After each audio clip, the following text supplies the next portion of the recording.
ಕೀಚಕರ ಪೈಶಾಚಿಕ ಕೃತ್ಯಕ್ಕೆ ಬೆಚ್ಚಿ ಬಿದ್ದ ಕಾರ್ಕಳ ಯುವತಿಯ ಮೇಲೆ ಸಾಮೂಹಿಕ ಅತ್ಯಾಚಾರ, ಇಬ್ಬರ ಬಂಧನ. ಸೋಮವಾರ ಹಿಂದೂ ಸಂಘಟನೆಗಳಿಂದ ಹೋರಾಟ.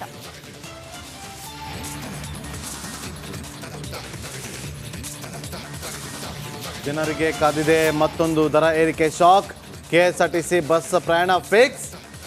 ಟ್ವೀಟ್ ಮೂಲಕ ಸಚಿವ ರಾಮಲಿಂಗಾರೆಡ್ಡಿ ಸುಳಿವು.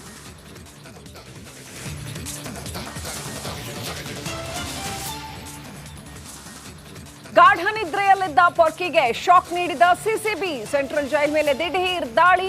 ಡೆವಿಲ್ ಬ್ಯಾರಕ್ನಲ್ಲಿ ಇಂಚಿಂಚು ಪರಿಶೀಲನೆ.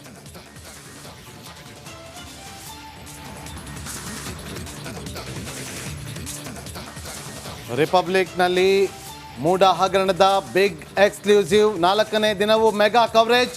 ಸಿಎಂ ಪತ್ನಿಗೆ ಭೂಮಿ ವ್ಯವಹಾರ ಗೊತ್ತಾಗಲ್ಲ, ಮಾಜಿ ಅಧ್ಯಕ್ಷ ರಾಜೀವ್.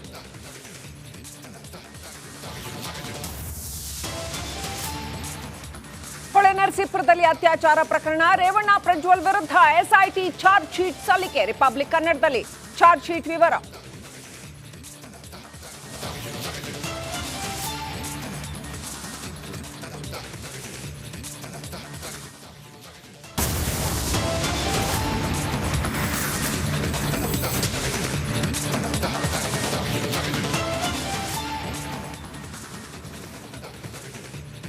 ಉಡುಪಿಯ ಕಾರ್ಕಳದಲ್ಲಿ ನಡೆದಿರುವಂತಹ ಪೈಶಾಚಿಕ ಕೃತ್ಯಕ್ಕೆ ಈಗ ಕಾರ್ಕಳ ಮಂದಿ ಬೆಚ್ಚಿ ಬಿದ್ದಿದ್ದಾರೆ.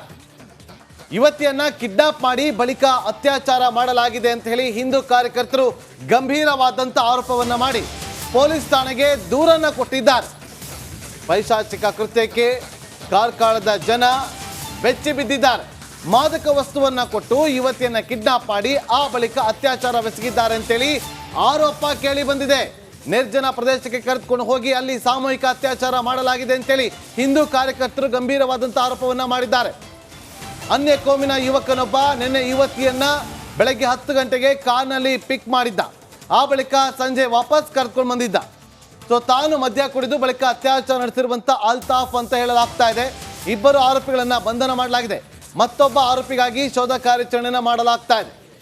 ದೂರು ಕೊಟ್ಟಿರುವಂಥ ಹಿನ್ನೆಲೆಯಲ್ಲಿ ಪೊಲೀಸರು ತನಿಖೆಯನ್ನ ಮುಂದುವರೆಸಿದ್ದಾರೆ. ಕಾರ್ಕಳದ ಜನ ಈಗ ಬೆಚ್ಚಿ ಬಿದ್ದಿದ್ದಾರೆ. ನೋಡಿ, ನಿನ್ನೆ ಬೆಳಗ್ಗೆ ಯುವತಿಯನ್ನ ಕರೆದುಕೊಂಡು ಹೋಗಿದ್ದಂಥ ಇದೇ ಯುವಕ ಬಳಿಕ ಕಾರ್ನಲ್ಲಿ ಕರ್ಕೊಂಡು ವಾಪಸ್ ಬರ್ತಾನೆ. ಆಗ ಹಿಂದೂ ಕಾರ್ಯಕರ್ತರು ಅಡ್ಡಗಟ್ಟಿ ನೋಡಿದಾಗ ನಶೆಯಲ್ಲಿದ್ದಂಥ ಯುವತಿ. ಇನ್ನು ಈ ಘಟನೆಯಿಂದ ಹಿಂದೂ ಕಾರ್ಯಕರ್ತರು ಕೆರಳಿ ಕೆಂಡವಾಗಿದ್ದಾರೆ. ಅಷ್ಟೇ ಅಲ್ಲದೆ ಶಾಸಕ ಸುನಿಲ್ ಕುಮಾರ್ ಅವರು ಕೂಡ ಈ ವಿಚಾರವಾಗಿ ನಾವು ಗಂಭೀರವಾಗಿ ಪರಿಗಣನೆಗೆ ತೆಗೆದುಕೊಳ್ತೀವಿ, ಮುಂದಿನ ದಿನಗಳಲ್ಲಿ ದೊಡ್ಡ ಮಟ್ಟದಲ್ಲಿ ಹೋರಾಟವನ್ನ ಮಾಡ್ತೀವಿ ಅಂತೇಳಿ ಎಚ್ಚರಿಕೆಯನ್ನ ಕೊಟ್ಟಿದ್ದಾರೆ. ಕರಾಳ ದಿನವನ್ನಾಗಿಸಿದ ಪ್ರಕರಣ ಇದು. ಕೃತ್ಯವನ್ನ ಖಂಡಿಸಿ ಹಿಂದೂ ಪರ ಸಂಘಟನೆಗಳು ಹೋರಾಟಕ್ಕೆ ಧುಮುಕ್ತಾ ಇದೆ. ಈ ಘಟನೆ ಹಿಂದೆ ಡ್ರಗ್ ಮಾಫಿಯಾದ ನಂಟು ಇದೆ ಅಂತೇಳಿ ಮತ್ತೊಂದು ಆರೋಪವನ್ನ ಮಾಡಿದ್ದಾರೆ. ಇದು ಪೂರ್ವ